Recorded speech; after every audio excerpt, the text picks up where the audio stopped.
কথায় বলে বয়সের সাথে সাথে নাকি নিজের ভালো লাগাগুলো কমে আসে। আসলেই যতটা না কমে আসে তার চেয়েও বেশি আমরা সেগুলোকে গুরুত্ব দিতে ভুলে যাই। ছোটোবেলার থেকেই অবসর সময়ের সবচেয়ে প্রিয় কাজ ছিল আমার ড্রয়িং করা। খুব যে ভালো পারি তা নয়, তবে নিজের মনের ছোট ছোট ভাবনাগুলোকে বাইরে বের করে আনার জন্যই বলো বা নতুন কিছু সৃষ্টি করার জন্যই বলো, বেশ ভালোই লাগে।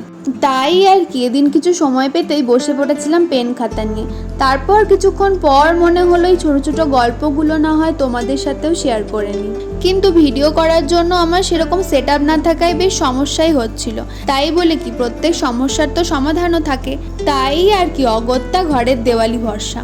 তো সেদিন কমপ্লিট করতে করতে বেশ খানিকটা রাত হয়ে গেছিলো, তাই পুরো কমপ্লিট করার পর আর ভিডিও ক্লিপস নেওয়া হয়নি। তাই আমি সকাল সকাল উঠেই চলে এসেছি তোমাদেরকে দেখাতে। তো কেমন হয়েছে অবশ্যই কমেন্টে জানিও, আর চ্যানেলটাকে তাড়াতাড়ি সাবস্ক্রাইব করো।